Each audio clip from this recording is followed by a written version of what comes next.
Alright. Hi. Welcome to the first episode of Frame by Frame, where we analyze movies and look deeper and appreciate them more. We'll also look at what made them, what we like about them, and what made movies bad. I've been wanting to do this for a while, but enough stalling, let's get to it. The first episode I want to do is about monologues. What are monologues? How do they affect us? How do they affect a movie in general? And I think the best way we can get to that is talking about evil plans in movies that have affected monologues in a huge, impacting way. I want to say right now, before I start even more, sorry about the lighting. This is the only time I'm probably going to have to do this, so I really hope you guys like it. Okay. So, monologues look deep into what people say and what people do. They're moments of shock. They give us a moment where we're sitting down and we're thinking to ourselves, God, what is the next thing they're going to do? What is the next thing the villain is going to do to the human or the hero? And I find monologues really helpful in a case of it showing what a villain is to the hero, because the hero is as only good as his villain, which is said a lot in cinema of superheroes and in comics. So I want to look at a great novel, and they adapted to an animated film called The Killing Joke. Joker entered a speech about memories. He talked about what memories are. He didn't talk about what memories are, but he talked about how bad they are and how he doesn't want people to think about memories, and they're just terrible and rotten and treacherous as words he used. He didn't waste any time talking to the hero. He was talking to Commissioner Gordon, but he didn't waste any time talking about an evil plan he had. He didn't waste time saying, oh, Gordon, I'm gonna freaking make you evil. I'm gonna make you endure the same pain I did. That message was already clear through what he was saying, what the actions he was doing. You could already tell by the beginning of the film what was going to happen. It set itself up in a way so the monologue was better. Now, God, why is so bad? I'm so sorry. Whatever.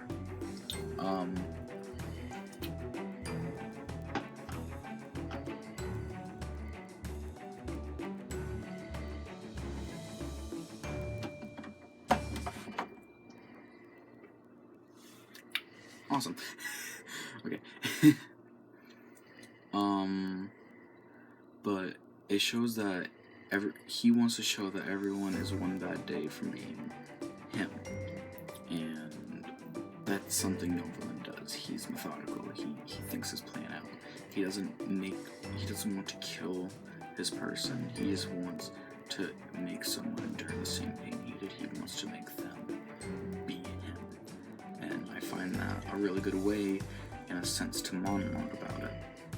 Going on and saying that he just wants it all to come down to a moment where everyone's the same as him, because no one is different, he thinks everyone's one bad day from that. By the end of the film, he starts monologuing again. And he's saying that life is a joke. He's saying everything's a joke. Nothing really matters. He's saying that we went to World War II over a telegraph pole in Germany. He goes on about these things, and he just thinks life is a demented gag. He doesn't understand why aren't people laughing at life. He doesn't understand why they aren't. And during all this, Batman doesn't show the emotion Joker wants. He completely ignores it and just shuts him down. He says, hey, I've heard this all before, and it wasn't funny. I'm just telling you now, I don't care. I can help you. I can be the better you. If you're wondering why I'm looking in that direction, I have a script. I'm really trying hard here.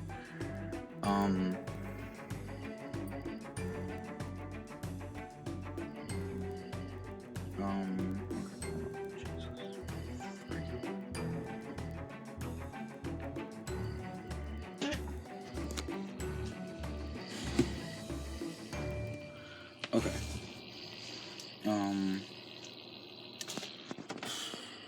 Okay. Sorry. So he doesn't let Joker have the last laugh. At the end of the movie, we see Joker tell Batman a joke, and Joker laughing right back at it. And Batman laughing at it. And it's really weird to see Batman laugh, since that's not a trait we have of Batman, that we're like, whoa, what? We're hearing him laugh, and then you hear Joker's laugh slowly fade away when the camera pans up, or in the comic, as it just goes. And that's how they end up. Movies tend to poke fun at monologues, such as the fantastic animated film The Incredibles, which they understood exactly what a monologue was and what it should be towards a villain and its superior villain. Hero. Sorry.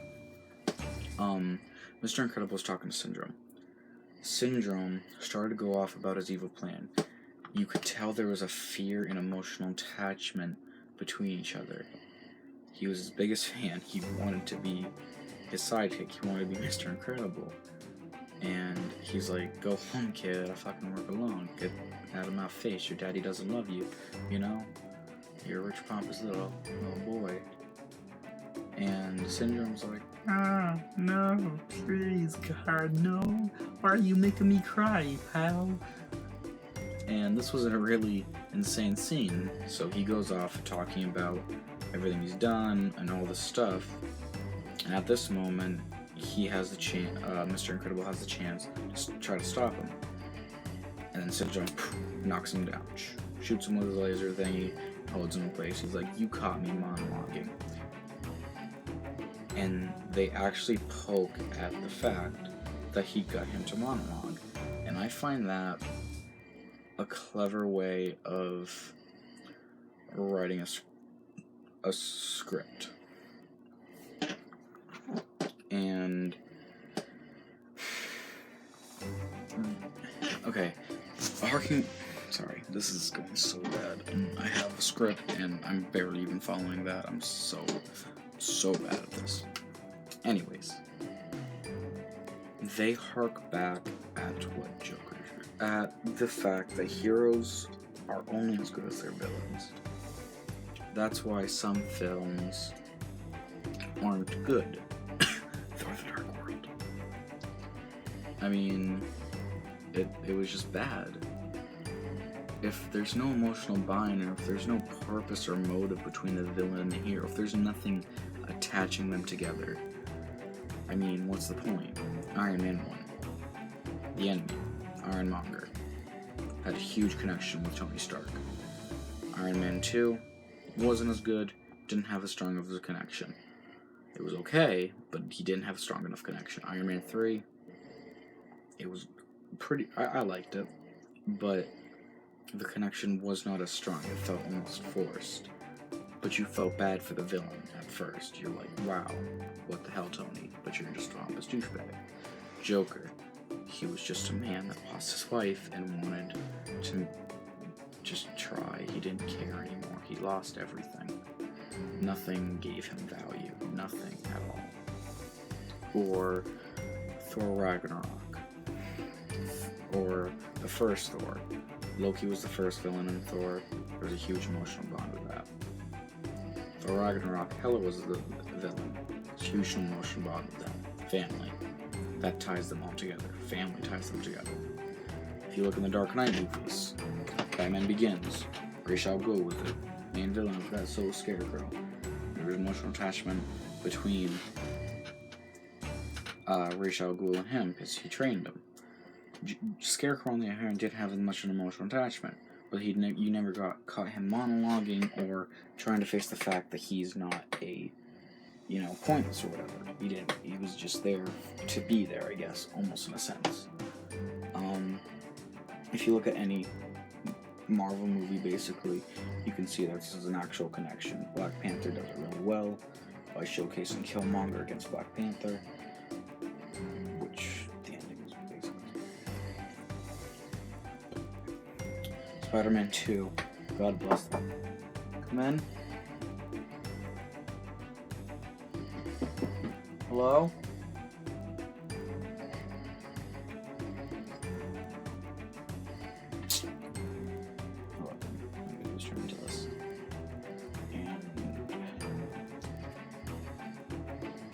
So many characters and hello? Is it locked? Jake's sleeping.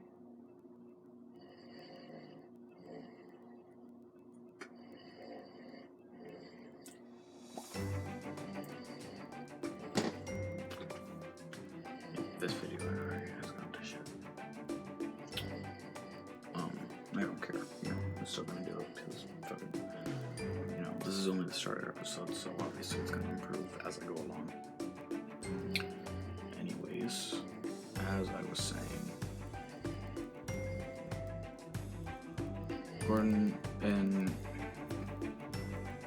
Monologues show that villains are attached to their heroes. It gives them a new purpose. It gives them a showcase of what they are. You don't sit down and watch a movie with a villain and hero, and you're not sitting there, why the fuck is the villain fighting the hero? Why is he? And everyone's like, oh, the villain's blah, blah, blah, blah. If it's done poorly. That's why you need to have a villain that actually has meaning behind the hero. And that's why the DC movies don't have that as well in the live action films. Man of Steel. Zod. What was his point in that film? Zod had much better points in the other films. This Zod was like, your son holds the last DNA for my kid, for the entire Kryptonian world. I'm gonna find him. And when I do,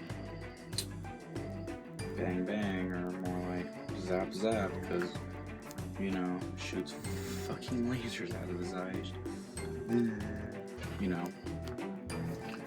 But what, you're a lot,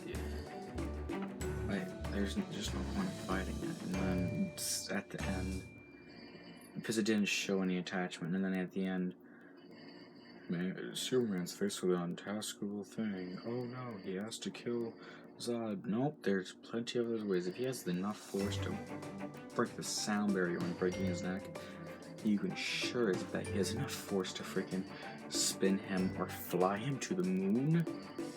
Many other options they could have went with, but no. Ooh, kill Zod, because we need to set it up for the next movie. Batman v Superman. No emotional attachment with the villains.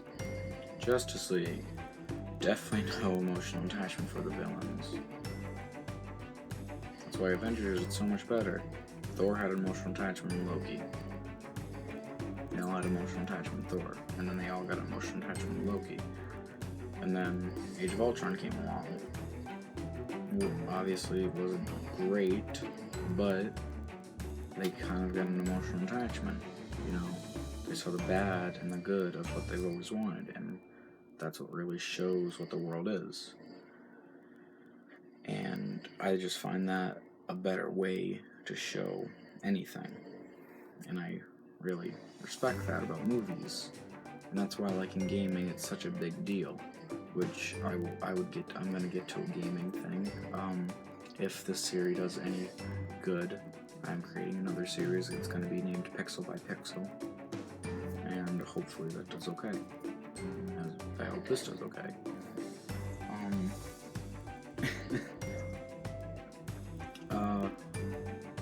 Yeah, I guess that's really all I have to say for monologuing.